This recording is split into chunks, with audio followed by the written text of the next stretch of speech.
നമസ്കാരം. ആത്മീയ കഥകളുടെ പുതിയ ഒരധ്യായം. ഏവർക്കും ഹൃദ്യമായ സ്വാഗതം.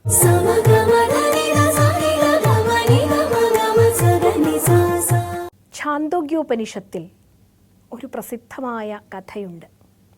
ഒരു മനുഷ്യൻ അയാളുടെ സുഖകരമായ ഒരു വൈകുന്നേരം സ്വച്ഛമായി കിടന്നുറങ്ങുകയായിരുന്നു അയാളുടെ മുറിയിൽ. രാത്രി ഉറക്കത്തിൽ അയാളെ കുറേ തസ്കരന്മാർ അയാളുടെ വീട്ടിൽ നിന്നും കട്ടിലോടുകൂടി എടുത്തുകൊണ്ടുപോയി. അയാൾ ഉറക്കം തടസ്സപ്പെട്ടില്ല. തസ്കരന്മാർ അയാളെ അങ്ങനെ തന്നെ എടുത്തുകൊണ്ട് പോവുകയായിരുന്നു. രാത്രി ഏതോ വനത്തിൻ്റെ വിജനതയിൽ ഇവർ ഇയാളെ കിടത്തിയിട്ട് ഇയാളുടെ ശരീരത്തിൽ നിന്നും ആഭരണങ്ങളും വിലപിടിപ്പുള്ള രത്നമോതിരങ്ങളുമൊക്കെ അയാൾ ഇട്ടിരുന്നു. അതൊക്കെ ഊരിയെടുത്തിട്ട് ഇയാളെ ആ കാടിൻ്റെ സ്വച്ഛതയിൽ കിടത്തിയിട്ട് തസ്കരന്മാർ കടന്നു കളഞ്ഞു. ഇയാൾ അവിടെ കിടന്ന് ഉറങ്ങുകയാണ്. ദേഹം മുഴുവൻ തസ്കരന്മാർ കെട്ടിയിട്ടുണ്ട്, കള്ളന്മാർ വരിഞ്ഞു കെട്ടിയിട്ടുണ്ട് കട്ടിലിനോട് ചേർത്ത്. അങ്ങനെ ഉറങ്ങി പിറ്റേ ദിവസം രാവിലെ എഴുന്നേറ്റ് അയാൾ ഉണരുന്നത് തലേ ദിവസം തൻ്റെ വീട്ടിലെ മുറിയിലെ സ്വസ്ഥതയിൽ കിടന്നുറങ്ങിയതാണ് അയാൾക്ക് ഓർമ്മ. പിറ്റേ ദിവസം രാവിലെ ഉണരുന്നത് ഈ കാടിന് നടുവിലാണ്. നോക്കുമ്പോൾ കൈയും കാലുമൊക്കെ ബന്ധിച്ചിരിക്കുന്നു. ഇയാൾ ഉറക്ക നിലവിളിക്കാൻ തുടങ്ങി. ആരും കേൾക്കുന്നില്ല, കാട്ടിലങ്ങനെ ആൾപ്പാർപ്പൊന്നുമില്ലല്ലോ. പക്ഷേ കാട്ടിലൂടെ കച്ചവടം നടത്തി പോകുന്ന, കച്ചവടത്തിന് വേണ്ടി അടുത്ത ഗ്രാമത്തിലേക്ക് പോകുന്ന ചില സാർത്ഥവാഹക സംഘങ്ങളിൽ ചില ഇയാളുടെ നിലവിളി കേട്ടിട്ട് ഇയാളുടെ അടുത്ത് വന്നു. അവർക്ക് പരിചയമുള്ള ഭാഷയല്ല ഇയാൾ സംസാരിക്കുന്നത്. തന്നെ ആരോ ഇവിടെ കൊണ്ടുവന്നിരിക്കുന്നു, എന്നെ എങ്ങനെയെങ്കിലും അഴിച്ചുവിടൂ എന്ന ആംഗ്യത്തിലൂടെയൊക്കെ കാണിച്ചു. ആ മനുഷ്യർ അയാളുടെ ശരീരത്തിൽ കെട്ടിയിരിക്കുന്ന കെട്ടഴിച്ചു. അതിലൊരാൾ വന്ന് ഇയാളുടെ കണ്ണ് കെട്ടിയിരിക്കുകയാണ്. ഇയാൾ കരയുകയാണ്, പക്ഷെ കണ്ണ് കെട്ടിയിരിക്കുകയാണ്. ഇയാളുടെ കണ്ണിലെ കെട്ടുമഴിച്ചു. ഇയാൾ എല്ലാ ബന്ധനങ്ങളിൽ നിന്നും മോചിതനായി എഴുന്നേറ്റ് നിന്നു. എന്നിട്ട് ഈ മനുഷ്യരോട് ചോദിച്ചു, എൻ്റെ നാട്ടിലേക്കുള്ള ഗാന്ധാരദേശ നിവാസിയാണ് ഞാൻ, എൻ്റെ നാട്ടിലേക്കുള്ള വഴി ഏതാണ് എന്ന് ചോദിച്ചു. അവർക്ക് അറിഞ്ഞുകൂടാ, അങ്ങനെ ഒരു ദേശം അവർക്ക് പരിചയമില്ല. അവർ പറഞ്ഞു, മുൻപോട്ട് പൊക്കോളൂ. മുന്നിൽ കാണുന്ന ഗ്രാമങ്ങളിൽ നിന്നും അടുത്ത ഗ്രാമത്തിലേക്ക് സഞ്ചരിക്കുമ്പോൾ മുന്നിൽ കാണുന്നവരോട് ചോദിക്കൂ, ഒരുപക്ഷെ നിങ്ങൾ നിങ്ങളുടെ ഗ്രാമത്തിൽ നിന്നും കുറേയേറെ രാത്രി സഞ്ചരിച്ചെത്തിയിട്ടുണ്ടാകാം എന്ന് പറഞ്ഞു. അങ്ങനെ ഗാന്ധാരദേശ നിവാസിയായ ആ പുരുഷൻ താൻ പുറപ്പെട്ട ഇടം, തൻ്റെ ഇടം തേടി ആ കാട്ടിലൂടെ അലഞ്ഞലഞ്ഞ് ഒരു ഗ്രാമത്തിൽ നിന്നും അടുത്ത ഗ്രാമത്തിലേക്കെത്തി. പതുക്കെ പതുക്കെ തൻ്റെ ഭാഷ മനസ്സിലാകുന്നവരിലേക്കെത്തി.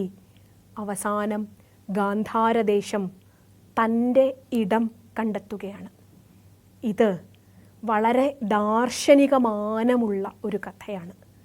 ഈ കഥയ്ക്ക് വ്യാഖ്യാനമെഴുതിയ ആചാര്യ ശ്രീശങ്കര ഭഗവത്പാദർ പറയുന്നു, ഈ മനുഷ്യനെ കട്ടുകൊണ്ടുവന്നതും രാത്രി ഇയാളെ വിജനതയിൽ ഉപേക്ഷിച്ചതും തസ്കരന്മാർ ഇയാളിൽ നിന്നും എല്ലാം അപഹരിച്ചു കടന്നു കളഞ്ഞതും ഒക്കെ ഒരു പ്രതീകാത്മകമായ കഥയാണ്. ഈ പ്രതീകത്തെ നമുക്കൊന്ന് ആശയപരമായി അപഗ്രഥിച്ചു നോക്കാം. ഇയാളെ തട്ടിക്കൊണ്ടുവന്ന തസ്കരന്മാർ, കള്ളന്മാർ കാമവും ക്രോധവുമായിരുന്നു. കാമം, ക്രോധം, മദം, മറ്റുള്ളവരോടുള്ള മാത്സര്യം, തനിക്ക് വലുതാകണമെന്ന ഭാവം, താനാണി ലോകത്തിൻ്റെ കേന്ദ്രമെന്ന അഹങ്കാരം, ഇതൊക്കെ കൂടി മനുഷ്യനെ സ്വൈര ജീവിതത്തിൽ നിന്നും എവിടേക്കൊക്കെയോ കൊണ്ടുപോവുകയാണ്. മനുഷ്യൻ എന്തൊക്കെയാണ് ചെയ്യുന്നത്? ക്രോധം നിമിത്തം മറ്റുള്ളവരെ ഹനിക്കുന്നതിന്, മറ്റുള്ളവർക്ക് ബുദ്ധിമുട്ടുണ്ടാക്കുന്നതിന്, ലോകത്തിന് മുഴുവനും നാശമുണ്ടാക്കുന്നതിനുള്ള പദ്ധതി വരെ ഈ മനുഷ്യനുള്ളിലിരുന്നു കൊണ്ട് ആലോചിക്കുന്നുണ്ട്. ചിലതൊന്നും നടപ്പാവാത്തത് കൊണ്ടാണ് ലോകം ഇങ്ങനെയെങ്കിലുമൊക്കെ നിലനിന്ന് പോകുന്നത്. എന്തായാലും മനുഷ്യൻ്റെ ഉള്ളിൽ കുടിപാർക്കുന്ന സ്വാർത്ഥതയും അസൂയയും വഞ്ചനയും കാമവും ക്രോധവും ഒക്കെ പലപ്പോഴും നമ്മളെ നമ്മളല്ലാത്തവരാക്കി തീർക്കുന്നു. കൃഷ്ണനോട് അർജുനൻ ചോദിക്കുന്ന ഒരു ചോദ്യമുണ്ട്, അഥാ കേന പ്രയുക്തോയം പാപം ചരതി പുരുഷ. ഇതെല്ലാ കാലത്തും മനുഷ്യൻ്റെ ഉള്ളിലുള്ള ചോദ്യമാണ്.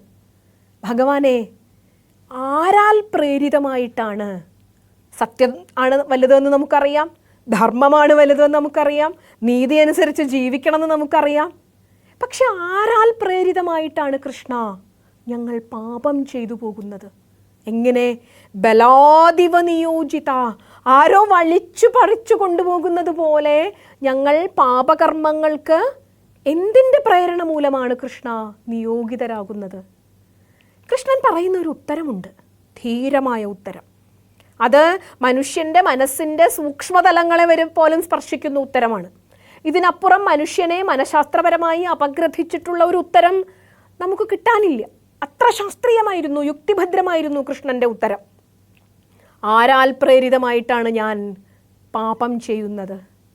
കൃഷ്ണൻ പറഞ്ഞു, കാമയേഷ ക്രോധയേഷ രജോഗുണസമുദ്ഭവ. സംസ്കൃതത്തിൽ പറഞ്ഞതുകൊണ്ട് ചിലപ്പോൾ നമുക്ക് മനസ്സിലാവില്ല, പക്ഷെ അതിൻ്റെ മലയാളം ലളിതമാണ്. കുഞ്ഞേ, നിൻ്റെ ഉള്ളിലെ കാമം, നിൻ്റെ ഉള്ളിലെ അടക്കാനാവാത്ത മോഹം, നിസ്സാരമായ ഒരാളുടെ അടുത്തിരിക്കുന്ന ആളുടെ പെൻസിൽ കട്ടെടുക്കുന്നത് മുതൽ, അവനോട് തോന്നുന്ന അസൂയ മുതൽ, അത് പെരുകി പെരുകി പെരുകി പെരുകി അകൃത്യങ്ങളിലേക്ക് നമ്മളെ പ്രേരിപ്പിക്കുന്നത് നമ്മുടെ തന്നെ ഉള്ളിലെ കാമമാണ്, നമ്മുടെ തന്നെ ഉള്ളിലെ നിയന്ത്രിക്കാനാവാത്ത കോപമാണ്. അപ്പോൾ ഇത് രണ്ടുമാണ് മനുഷ്യനെ അകൃത്യങ്ങളിലേക്ക്, രജോഗുണത്തിൽ നിന്നുണ്ടാകുന്ന കാമക്രോധം. നമ്മുടെ ഗാന്ധാരപുരുഷൻ്റെ കഥയിൽ ഈ തട്ടിക്കൊണ്ടുപോയ തസ്കരന്മാർ കാമവും ക്രോധവുമാണ്. പക്ഷെ കാമവും ക്രോധവും നമ്മളെ തട്ടിക്കൊണ്ടുപോയി അവരുടെ ആവശ്യം കഴിഞ്ഞാൽ നമ്മെ ഏതെങ്കിലും വിജനതയിൽ ഉപേക്ഷിക്കും. അപ്പോഴേക്കും നമുക്ക് നമ്മുടെ സ്വത്വം നഷ്ടമായിരിക്കും. നമ്മുടെ സ്വന്തം വീട്, നാം പുറപ്പെട്ടിടം, നമ്മുടെ യഥാർത്ഥ ഇടം നമ്മൾ മറന്നുപോയിരിക്കും. തൻ്റെ ഇടം നമ്മൾ മറന്നുപോയിരിക്കും. അങ്ങനെ ശരീരം മുഴുവനും കാമവും ക്രോധവും വലിഞ്ഞുകെട്ടി കണ്ണ് മൂടി അന്ധനായി, തൻ്റെ അറിവില്ലായ്മയുടെ അന്ധത കൊണ്ട് കണ്ണു മൂടിക്കെട്ടി കാമവും ക്രോധവും വഴിയിൽ ഉപേക്ഷിച്ച നിലയിലാണ് ഇന്ന് പല മനുഷ്യരുമുള്ളത്. ഈ നാൾക്കുട്ട പെരുവഴിക്കുള്ളിൽ താൻ എവിടെയാണെന്നറിയാതെ അലയുകയാണ് മനുഷ്യൻ. അവിടെയാണ് കണ്ണിൻ്റെ കെട്ടഴിക്കാൻ, ശരീരത്തിലെ കെട്ടഴിക്കാൻ, നമ്മെ സ്വതന്ത്രമാക്കാൻ, നമുക്ക് ഗാന്ധാരദേശത്തുള്ള നമ്മുടെ ഇടത്തിലേക്കുള്ള വഴി പറഞ്ഞു തരാൻ ഒരു ഗുരു സാന്നിധ്യം വരുന്നത്. നമ്മെ സ്വത്വബോധത്തിലേക്ക് നയിക്കുന്ന ഇത്തരമൊരു ഗുരു സാന്നിധ്യമാകണം നമുക്ക് ആത്മവിശ്വാസം പകരുന്ന കൂട്ട്. അതിനുള്ള സാധ്യത, തയ്യാറെടുപ്പ്, അതാവട്ടെ നമ്മുടെ ചിന്തയെ നയിക്കുന്നത്. ധന്യമായ ഈ ദിനത്തിൽ ഇങ്ങനെയൊരു സാർത്ഥകമായ ചിന്തയോടുകൂടി നമുക്ക് ഈ ദിവസം ആരംഭിക്കാം. നമസ്കാരം.